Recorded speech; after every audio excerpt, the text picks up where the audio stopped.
High guys, vegetarian விருந்து வந்து செஞ்சிட்ருக்கேன். Recipe வந்து பார்த்திங்கன்னா பீட்ரூட்டும் அதுக்கப்புறம் வந்து வாழைத்தண்டு இருக்கு இல்லையா, அதை வச்சு வந்து பார்த்திங்கன்னா ஒரு கூட்டு வந்து சூப்பராக இருக்கும். ஃபஸ்ட் ஆஃப் ஆல் வந்து பார்த்திங்கன்னா முருங்கைக்காய் கத்திரிக்காய் ஆயிலில் பொரிக்கல, நார்மலாகவே வந்து பார்த்திங்கன்னா இது வெங்காயம் தக்காளி வதக்கி கேரளா ஸ்டைலில் வந்து மசாலா வந்து செஞ்சுட்ருக்கேன். ஸோ அதுக்கப்புறம் வந்து பார்த்திங்கன்னா இங்கே வாழைப்பூ பொரியல் நான் வந்து கேரளா ஸ்டைலில் தான் வந்து செஞ்சுருக்கேன். வாழைப்பூ பொரியல் வந்து பார்த்திங்கன்னா கரண்ட் ஆஃப் ஆகிடுச்சு. ஸோ அதனால் வந்து பார்த்திங்கன்னா இப்படி தான் இருக்கும். வாழைப்பூ பொரியல் சூப்பராக செஞ்சாயிடுச்சு. ஸோ அதுக்கப்புறம் வந்து பார்த்திங்கன்னா கேரளா டிஷ்ஷில் வந்து பார்த்திங்கன்னா முருங்கைக்காவும் கத்திரிக்காவும் நம்ம வந்து சேர்த்துருக்கேன். தேங்காய் பூ வந்து சேர்த்துக்கிறேன். சேர்த்துட்டோம்னா கொஞ்சம் மிக்ஸ் பண்ணிட்டோம்னா கேரளா தக்காளி நம்ம வந்து கொஞ்சம் கம்மியாக தான் சேர்க்கணும், இதுக்கு அதிகமாக சேர்க்கக்கூடாது. முருங்கைக்காவும் கத்திரிக்காவும் கேரளா கறி சூப்பராக இருக்கும். டேஸ்ட் இது அடிச்சுக்கவே முடியாது. டேஸ்ட்லாம் வந்து பார்த்திங்கன்னா அவ்வளோ சூப்பராக இருக்கும். இது இன்னும் கொஞ்சம் நல்லா ரோஸ்ட் ஆகணும். இது கொஞ்சம் வந்து பார்த்திங்கன்னா ரோஸ்ட் ஆகட்டும். ரெடி ஆகிடுச்சு. இப்போ அடுப்பு வந்து பார்த்திங்கன்னா ஆஃப் பண்ணல, அப்படியே வந்து மாற்றிட்டு நான் இங்கே உருளை எடுத்துருக்கேன். இதில் வந்து நெய் வந்து செஞ்சோமா, வீட்டில் நெய் காசணுமா, அதிலே அந்த பாத்திரத்துலேயே நம்ம யூஸ் பண்ணிக்கலாம் அப்படின்னு சொல்லிட்டு இன்னும் கொஞ்சம் நேரம் வந்து பார்த்திங்கன்னா அந்த வாழைப்பூ இருக்கிற தண்ணியெல்லாம் வந்து ட்ரை ஆகணும். இன்னும் லைட்டாக வந்து நான் அதுதான் சிம்மில் இந்த அடுப்புலேருந்து வச்சுட்டேன். இப்போ வந்து பார்த்திங்கன்னா நெய் வந்து சேர்த்துருக்கோம் இல்லையா, நெய் சேர்த்ததுலேயே நெய் காசுனது இந்த பாத்திரத்தில். நாஸ்டிக்கில் நெய் காசி பாருங்கள், இவ்வளோ பெரிய பாத்திரம் ஃபுல்லாக நெய்லாம் கிடையாது, கொஞ்சமாக தான். நாஸ்டிக்கில் வந்து செய்யும்போது அது ஒட்டாமல் வரும். ஸோ இப்போ வந்து ஆயில் கொஞ்சம் சேர்த்துக்கிறேன். அந்த நெய்யோடைய மணத்துலேயே ஆயில் கொஞ்சம் சேர்த்தாச்சு. சேர்த்துட்டு ஹை ஃப்ளேம் பண்ணிட்டோம். ஹை ஃப்ளேம் பண்ணிவிட்டு மெயினாக வந்து பார்த்திங்கன்னா இது ரெஸ்டாரண்ட் ஸ்டைலில் இருக்கும் இந்த கூட்டு, ஆனால் கொஞ்சம் டிஃப்ரெண்ட்டாக இருக்கும். ஏன்னா கலர்ஃபுல் வந்து பீட்ரூட் போடுறதுனால கடுகு, அதுக்கப்புறம் சீரகம் வந்து கொஞ்சம் கூட தான் நான் வந்து சேர்க்குறேன். சேர்த்துட்டு அதுக்கப்புறம் ஆயில் வந்து பார்த்திங்கன்னா ஹீட் அடித்து போட்டிருக்கிற கடுகும் சீரகமும் வந்து பார்த்திங்கன்னா பொரிய ஆரம்பிச்சு ஆனியன் வந்து சேர்த்துக்கலாம்.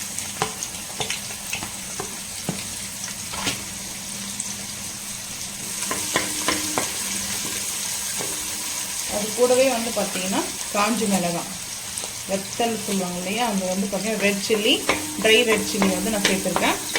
நல்லா கொஞ்சம் கலர்ஃபுல்லாக இருக்கும். ஸோ அதுக்காக தான் சேர்த்துருக்கேன். தாளிப்பு வந்து இந்த மாதிரி தான் நம்ம சேர்க்குறதுனால டேஸ்ட் அல்டிமேட்டாக இருக்கும். இப்போ பாருங்கள், இங்கே வந்து உதிரி அதாவது அந்த தண்ணி ட்ரை ஆகிடுச்சுன்னா இது 2 டேஸ்னால் கூட இந்த பொரியல் வந்து நல்லாயிருக்கும். ஃப்ரிட்ஜில் எடுத்து ஸ்டோர் பண்ணிட்டு கூட நம்ம குழந்தைங்களுக்கு வந்து இந்த மாதிரி கொடுத்து விடலாம். வேணும்னா சொல்லுங்கள், இந்த நாள் செய்யும்போது ரெசிபி வந்து ரொம்ப சிம்பிள் தான். இதிலே ரைஸ் போட்டு கூட மிக்ஸ் பண்ணி ஃப்ரைட் ரைஸ் மாதிரி வாழைப்பூ ரைஸ் வந்து கொடுத்து விடலாம். இப்போ நல்லா கம்ப்ளீட்டாக வந்து ட்ரை ஆகிடுச்சு. நல்லா ட்ரை ஆகிடுச்சு பாருங்கள். இப்போ அடுப்பு ஆஃப் பண்ணிடலாம். அந்த அடுப்பு ஆஃப் பண்ணிவிட்டு கேப் போட்டு மூடியாச்சு. இதே வெங்காயம் வந்து பார்த்திங்கன்னா வதங்கிட்டு இருக்குது.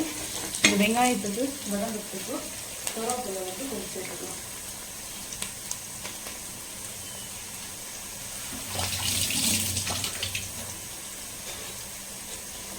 கொஞ்சமாக கருவேப்பிலை வாஷ் பண்ணி சேர்த்துட்டேன். கொஞ்சம் சலசலப்பு தான் இருக்கும் அந்த தண்ணி இருக்கிறதுனால. இந்த கிரேவி வந்து பார்த்திங்கன்னா சப்பாத்தி, அதுக்கப்புறம் பூரிக்கு நல்லாயிருக்கும். ரைஸ்க்கு ரொம்ப ரொம்ப சூப்பராக இருக்கும். இஞ்சி பூண்டு பேஸ்ட்டை வந்து இப்போ ஆட் பண்ணிக்கலாம். நான் வந்து இஞ்சி பூண்டு பேஸ்ட் எடுத்துருக்கேன். நீங்கள் வேணும்னா பூண்டு கூட இடித்து போட்டு கூட சேர்த்துக்குங்க. நான் இன்னும் கொஞ்சம் இஞ்சி பூண்டு பேஸ்ட்டு, ஏன்னா டேஸ்ட்டு நல்லாயிருக்கும், அதுக்காக தான் எடுத்துருக்கேன். இந்த இஞ்சி பூண்டு பேஸ்ட்டு பச்சை வாசனை போகிற அளவுக்கு வதக்கலாம். வதக்கினதுக்கப்புறம் பார்க்கலாம். தக்காளி வந்து சேர்த்துக்கலாம்.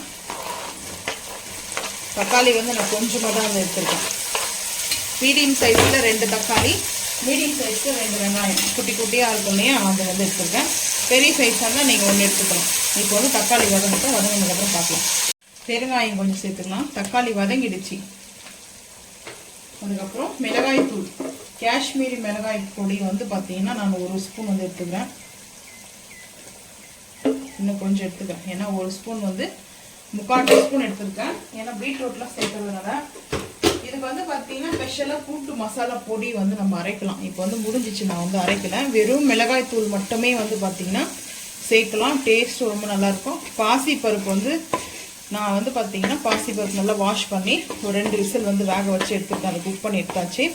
ஸோ இப்போ வந்து பார்த்தீங்கன்னா இந்த மசாலா ஒரு மிளகாய் தூள் மட்டும் தான் ஆட் பண்ணியிருக்கேன். அதுக்கப்புறம் வந்து பார்த்தீங்கன்னா தண்டு, வாழைத்தண்டு பொடிசாக கட் பண்ணி வச்சுருக்கேன், அதையும் சேர்த்துட்டு அதுக்கப்புறம் பீட்ரூட் வந்து இந்த காம்பினேஷன் நல்லா இருக்குமான்றது இல்லை, சூப்பராக இருக்கும். இது வந்து குக்கரில் போட்டு ஒரு 2 விசில் வந்து வேக வச்சுட்டு கூட நம்ம வந்து இது பண்ணிக்கலாம். ஆனால் வந்து பார்த்திங்கன்னா இப்படியே நம்ம வந்து இந்த மசாலா வந்து சேர்க்கும் போது சூப்பராக இருக்கும். இது வந்து கலர்ஃபுல்லாக இருக்கும். தண்டுன்னா அது ஒயிட்டாக மட்டும்தான் இருக்கும். இப்போ வந்து பார்த்திங்கன்னா இந்த பீட்ரூட் இருக்கு இல்லையா, பீட்ரூட் வந்து நல்ல ஒரு கலர் கொடுக்கும் இல்லையா ரெட்டிஷாக. ஸோ அதனால் ஒரு பிஞ்ச் அளவுக்கு மஞ்சள்தூள், டர்மரிக் பவுடர் ஒரு பிஞ்சு. ஸோ அதுக்கப்புறம் வாட்டர் வந்து எடுத்துக்கலாம். தண்ணி வந்து நம்ம எடுத்துக்கலாம். அது வந்து நல்லா குக் ஆகணும்.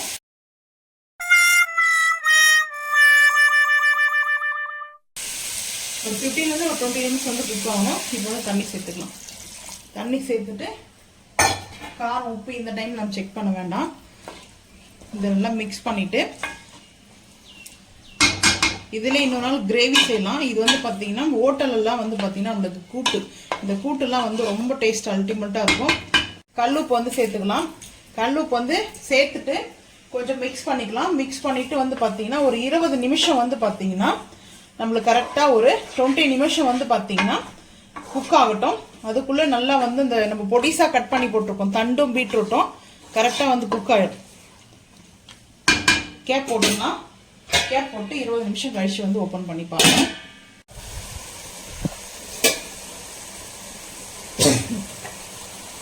இருபது நிமிஷத்துக்கு அப்புறம் பாருங்க, இந்த அளவுக்கு நம்மளுக்கு வரும்.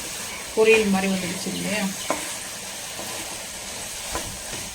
அடுப்பு சிம் பண்ணிட்டு பைத்தம்பருப்பு வந்து நான் எடுத்துருக்கேன் வேக வச்சு, அதை வந்து சேர்த்துக்கிறேன். கொஞ்சமாக வந்து தண்ணி மட்டும் ஆட் பண்ணிக்கலாம். அதில் மிக்ஸ் பண்ணிக்கலாம்.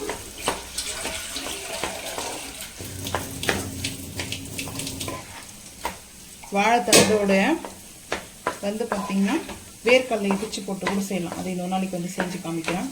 டேஸ்ட்டு சூப்பராக இருக்கும். இப்போ லைட்டாக வந்து தண்ணி வந்து சேர்த்துக்கிறேன். பருப்பு மட்டும் நான் நான் வந்து நல்லா வாஷ் பண்ணிவிட்டு பருப்பு மட்டும் நான் வந்து வேக வச்சு எடுத்துருக்கேன். வேறு எதுவும் ஆட் பண்ணலை. இந்த நெய் வந்து ஃபைனலாக இதுக்கு வந்து சேர்க்கணும். நம்ம வந்து நெய் வந்து இந்த பாத்திரத்தில் நெய் செஞ்சோம் இல்லையா, அதனால தான் நான் இந்த பாத்திரத்தில் அப்படியே வச்சுட்டேன். ஒரு 2 நிமிஷம் அப்படியே இருக்கட்டும். லைட்டாக வந்து கொத்தமல்லி வந்து ஒரு கைப்பிடி அளவுக்கு வந்து மேலாப்பில் தூவியாச்சு. இப்போ ஐ ஃப்ளேம் பண்ணிக்கலாம். ஐ ஃப்ளேம் பண்ணிவிட்டு வாழைத்தண்டு கூட்டுனே சொல்ல மாட்டாங்க, நம்ம வந்து பீட்ரூட் ஆட் பண்ணிக்கிறோம். டேஸ்ட் வந்து பார்த்திங்கன்னா கூட்டு மசாலா வந்து நம்ம கூட்டுக்கு பொரியலுக்கு மசாலா இன்னும் ரெடி பண்ணலை. ஸோ ரெடி பண்ணணும். இப்போ வந்து கரண்ட் இல்லாதனால நான் இப்போ வந்து ஃப்ரெஷ்ஷாக அரைச்சி சேர்க்கலான்னு பார்த்தேன். ஸோ இப்போது ரெடி ஆகிடுச்சு. ஒரு 2 நிமிஷம் வந்து பார்த்திங்கன்னா நம்ம பருப்பு சேர்த்துருக்கோம் இல்லையா, அதனால் ஒரு 2 நிமிஷம் மட்டும் ஹீட் ஆகும். பார்த்துக்கலாம். சூப்பராக ரெடி ஆகிடுச்சு பாருங்கள். வாழைத்தண்டும் பீட்ரூட்டும் கூட்டு. இந்த கூட்டு வந்து பார்த்திங்கன்னா நம்மளுக்கு ரைஸில் வந்து சேர்த்து சாப்பிட்லாம். அதுக்கப்புறம் தோசை, இட்லி, சப்பாத்தி, பூரி, நான் வெஜ் எல்லாம் சாப்பிடலாம். சூப்பராக இருக்கும். டேஸ்ட் வந்து பார்த்தீங்கன்னா இந்த அளவுக்கு தான் திக்னஸ் இருக்கணும். இப்போ வந்து பார்த்தீங்கன்னா அடுப்பு ஆஃப் பண்ணிடலாம். அடுப்பு ஆஃப் பண்ணிவிட்டு பாருங்கள் எவ்வளோ சூப்பராக வந்து நம்மளுக்கு இருக்குது. கரண்ட் இங்கே வந்து ஆஃப் பண்ணதுனால நேச்சுரலாக வந்து வெளிச்சத்தை தான் வந்து பார்க்குறோம். ஸோ இப்போ வந்து பார்த்தீங்கன்னா இது ரெடி பண்ணியாச்சு. பிளேட்டிங் வந்து பார்த்துக்கலாம் வாங்க. லன்ச் வந்து பார்த்தீங்கன்னா சுட சுட வந்து ரைஸு, ஒயிட் ரைஸ். எப்பவும் குக்கரில் வந்து தான் நான் வந்து ரைஸ் வந்து ரெடி பண்ணுவேன். ஸோ அதனால் ரைஸ், பீட்ரூட்டும் தண்டும் போட்டு நம்ம கூட்டு செஞ்சோம் இல்லையா, கூட்டு வந்து பார்த்தீங்கன்னா வாழைத்தண்டு கூட்டு பீட்ரூட் பொரியல். அப்படியே ரைஸ் மேலே போட்டு சாப்பிடலாம், நல்லா இருக்கும். சுட சுட இருக்கு. அதுக்கப்புறம் வந்து பார்த்தீங்கன்னா இது வந்து சுரக்காய் போட்டு வச்சது. இன்னைக்கு வாழை இலை வெஜிடேரியன் விருந்து எங்கள் வீட்டில். கேரளா ஸ்டைலில் வந்து பார்த்தீங்கன்னா முருங்கைக்காவும் கத்திரிக்காவும் பொரியல் பண்ணியிருக்கேன். ஸ்வீட் ஒன்று தான் மிஸ் ஆகுது. ஸ்வீட் செஞ்சுருக்கலாம், டைம் ஆயிடுச்சு. ஸோ அதனால் ஸ்வீட் செய்யலை. வாழைப்பூனால வாழை இலையை வந்து கட் பண்ணி எடுத்துருவேன். இப்போ வந்து பார்த்தீங்கன்னா வாழைப்பூ வந்து நல்லா ரோஸ்ட் பண்ணது, வாழைப்பூடைய பொரியல். வாழைப்பூ வந்து பார்த்தீங்கன்னா கண்ணுக்கு ரொம்ப நல்லது. ஸோ அதனால் மந்த்லி ஒன்ஸாவது வந்து பார்த்தீங்கன்னா வாழைப்பூ வந்து பொரியல் வந்து செஞ்சு சாப்பிடுங்க, நல்லது. வந்து பார்த்தீங்கன்னா இந்த பொரியல் வந்து வேணும்னா ரெசிபி வந்து கேளுங்க, நான் கமெண்டில் அடுத்த வந்து பார்த்தீங்கன்னா செய்யும்போது வீடியோவை நான் உங்களுக்கு போஸ்ட் பண்ணுறேன். ஸோ இன்றைக்கி எங்கள் வீட்டில் லஞ்ச் வந்து பார்த்தீங்கன்னா வெஜிடேரியன் இருந்து தான். உங்கள் வீட்டில் வெஜ்ஜா நான்வெஜ்ஜான்றதை மறக்காமல் வந்து கமெண்ட் பண்ணுங்கள். இந்த வீடியோ பிடிச்சா லைக் பண்ணுங்கள், ஷேர் பண்ணுங்கள், சப்ஸ்கிரைப் பண்ணுங்கள், பெல் ஐக்கன் வந்து கிளிக் பண்ணுங்கள், மறக்காம சேனல் வந்து ஃபாலோ பண்ணுங்கள். அப்போ தான் நம்ம போகிற வீடியோ உங்களுக்கு நோட்டிஃபிகேஷனாக வரும். தேங்க்யூ.